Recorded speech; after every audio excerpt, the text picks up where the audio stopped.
you heard a lot about technology, music, very beautiful things like clothing and so many things. I will give you some reality check. So I apologize for that, but I will try to make it as interesting as possible because my survivors have started calling me Kahaani Didi because I make all the negative things sound in a very in a way like a story. So they take it with a pinch of salt. So I will just the first image. Okay. So let's go with this. So this is a lady whose daughter I had rescued. So the daughter was trafficked from some place in Bengal, and I had rescued the daughter after 7 years. So this lady traveled 6 hours with a bag of jaggery to gift me because she had nothing. So this is how I start. I'm an anti-trafficking activist. I work in the space of trafficking. Basically, trafficking is a way when an individual is lured for marriage, for love, for a job, and there is this thought that people, those who come from very poor areas, or people, those who are illiterate, those who are victims of natural disasters, or like the war that's happening in Gaza. So that results into trafficking. So before I go more details into it, this is where the story started. This is a place somewhere in the border of India-Bangladesh. And I went here 20 years later. This is the place where the story started. I was very small. I was 12. I had gone to Kolkata. I don't know how many of you know Kolkata. I had gone to Kolkata. I was taken by one of the Didis to her village. And there I saw someone who said that his daughter was missing. I'm 33 now. This is 21 years back. And this man said that his daughter was missing, and I was somebody who was not bothered. None of us are. Like when you see a newspaper, you see missing, you see a height, you see a color of complexion, a photo. How many of us care? How many of us do bother? We don't, right? Because it's just like an ad for us. But that point of time, when that father told me that his daughter was missing, I never thought that a day will come when I will start fighting an organized crime of trafficking. And if you look at trafficking, human trafficking, it is a $1 billion industry now in over the world. Unlike drugs and what you call arms and ammunition, this is the third billion industry, and lakhs around. Like you can't even imagine the earnings that we generate from it. My journey has not been easy. It's very tough because I come from a very small railway town in Assam. It will take you 2 days to reach my town. I studied in a convent school, but the place from where I come, and when I started my journey, it was very tough because going to red light areas, rescuing girls, who does that? No good girl will do it. Like how do you go about it? And because I am Bengali, and there was a lot of, you can say, questions being asked to me. I remember my first rescue operation in Delhi, a police officer was like, Madam, aap Bengali ho? First question. And I'm like, Hanji, aap log bahut maas machi khate ho, right? Second question. And then I was like, I was stunned. मुझे समझ में नहीं आया वो क्यों ऐसे पूछ रहा है. फिर मैंने बोला हाँ सर बोलिए. इसीलिए तो इतने मतलब बंगाल के लोग मिलते हैं ऐसे जगहों में. And then I did not understand what did he mean by ऐसे जगह. And then I was like, I questioned him कि ऐसे जगह मतलब ये जो गंदे जगह है, that was kind of a trigger to me. I'm like, why is it like that? There are communities which have a lot of crimes which happen. Good and bad is there in every community, every city, every state. But why is that, he was questioning. So back to the story from where I started. I started asking people, what happens to me, Sanjay? Nobody had an answer. I remember a police officer meeting me in a train and telling me, when you are so passionate about it, why don't you visit railway stations? I started visiting railway stations. And on visiting railway stations, I started seeing, that was the first time I heard about the place known as Dungarpur in Rajasthan. I saw women there in my town begging.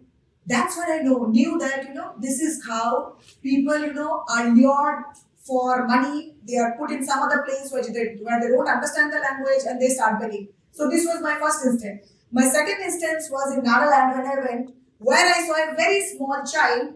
It used to cross the border every day. It used to cross the border every day and it used to come back. It raised a question to me, like, why is the child crossing the border?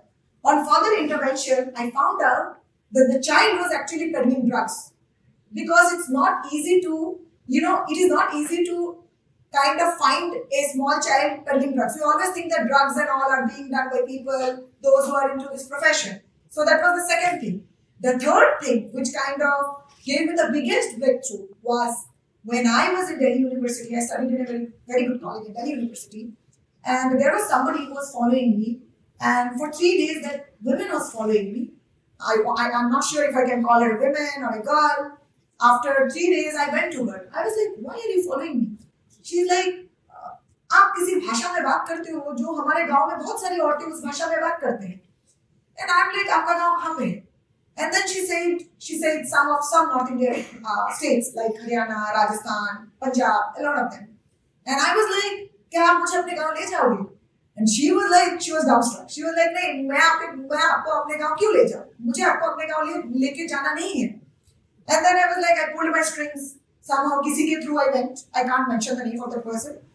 When I went to that village, I still remember there were 100 women sitting. सबके sir इतने ढके थे. And everybody had two to three children in their lap, sitting around, talking. And when I was talking to them, one lady started crying. She started crying horribly. And I was like, why are you crying? She was like, are you from Bengal? I was like, yes, I am from Bengal, but I was born in Assam. She told me, I was 12. A boy called me from a wrong number. In his phone, he called me for a week. I started disconnecting the call. On the 8th day, I started talking to him. He lured me, started grooming me. He groomed me so much with false hopes. He treated me to burger, treated me to coke. And I got lured. I came to Kolkata. I was made to sit in a train. And I was made to drink something. And when I drank that, I became unconscious. And when I opened my eyes, I saw that I was sold to a man who is 50-year-old. She said that. And I couldn't say anything to her. And then first question I asked her, do you want to be rescued? I didn't know. See, that time I was a student. I was at my graduation. I was like, do you want to be rescued? She was like, no, I don't want to be rescued. Because I have 2 children who will feed me. So that is when it all started. That is when I thought that there has to be something to be done for these girls. So after I completed my studies, I ended up working 6 years with an organization doing rescue operations, conducted multiple rescues. I think there was no industry that I have not gone to. The clothes we wear, the food we eat, the jeans we wear, the diamonds we wear. I went to every industry where I saw the exploitation that happens behind. I'm not saying that it happens in all the industries, but maximum industries. I remember stopping wearing a diamond because I was somewhere in Rajasthan where I saw children who did not have nails because they used to polish diamonds. It's very heart-wrenching, it's triggering. So a lot of case studies I don't say. I will just share one video here where you will see how we broke a tunnel and took out 8 girls. There have been, vehicles have been burned, threats have happened, a lot of attacks. But then this video I want to show because other videos I am not allowed to show. I am not telling anybody to be an activist or to be a social worker or anything. We all have our challenges. We have to earn money. We have to feed our family. But we have a moral responsibility as a citizen of a democratic country. I think all of us, with so much of commercialization, with so much of technology, we don't realize, that we are becoming, like right now, just 2 months back, I rescued a child of a civil service officer who went missing because the parents were so busy with their career and with their life and with their jobs that she ended up talking to somebody in Discord. I don't know how many of you know about Discord. So I'm just telling to all of you out here, trafficking is the fag end of it. you do not understand that the kind of conversations we have, whether it be Instagram, whether it be Facebook, you don't know there is something which is coming up in a very popular way, which is known as identity theft. I don't know how many of you are aware about it. Our Instagram IDs, we have so many fake IDs that's happening in Instagram. I'll just go to the video. So this is Delhi Red Light area.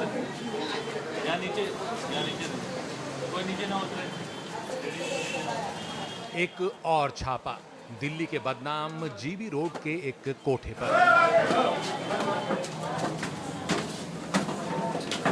नीचे से हाँ ये ऊपर होगा। इसको तो तोड़ना पड़ेगा। तोड़ना हाँ यस। इसको तोड़ो। इसको तोड़ना पड़ेगा। इसको कोई बुलाओ उधर से, बोलो इसको तोड़े। नीचे बुलाओ, बोलो इसको तोड़े। हट जाओ बच्चे, तुम हट जाओ। कौन है? इधर आ जाओ। अरे परेशान मत हो, इधर आओ। रुक जाओ, ऊपर कर देते हैं। आओ इधर। सर हटना सर। आ जाओ। अरे डरो मत, आओ। आप सिर तो हटा लो। एक ही है।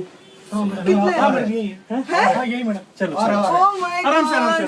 चलो मिलते हैं। So we have 8 girls coming out of this. All the girls were lying on top of each other.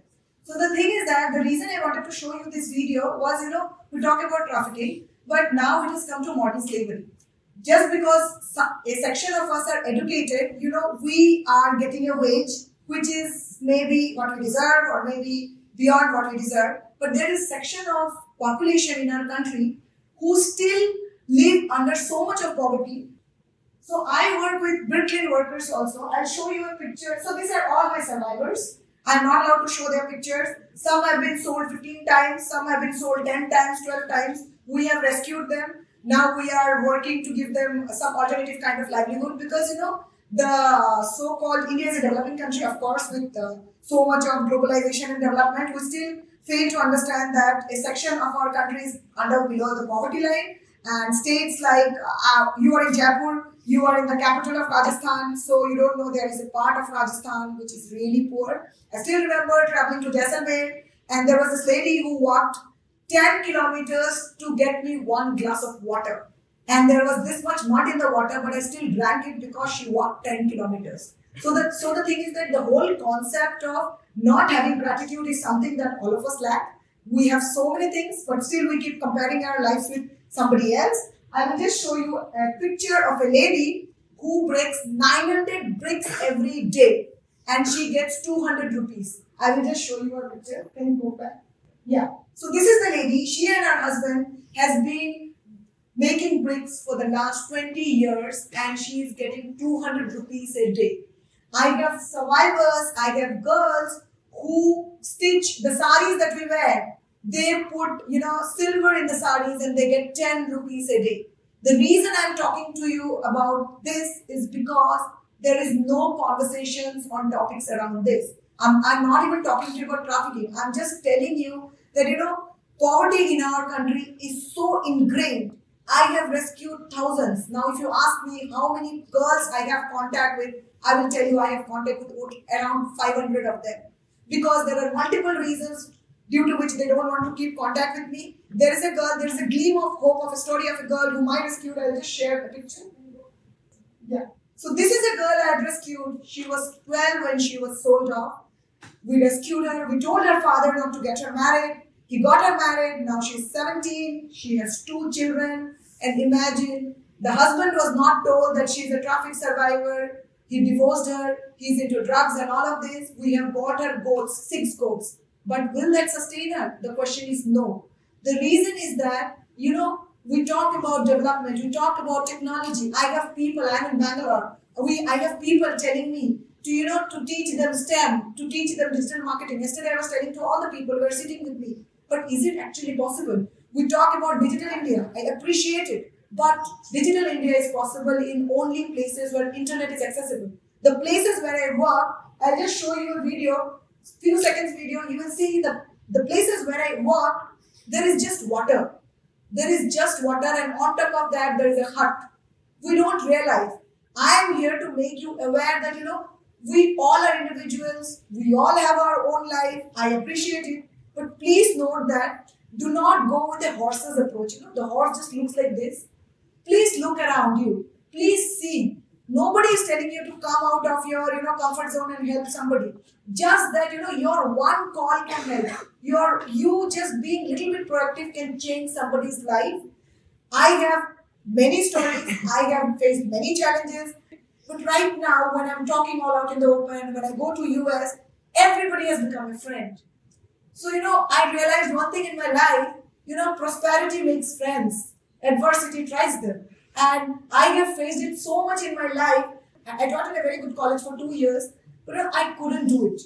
Because I have people who are so poor, they come with watermelon for me as gifts.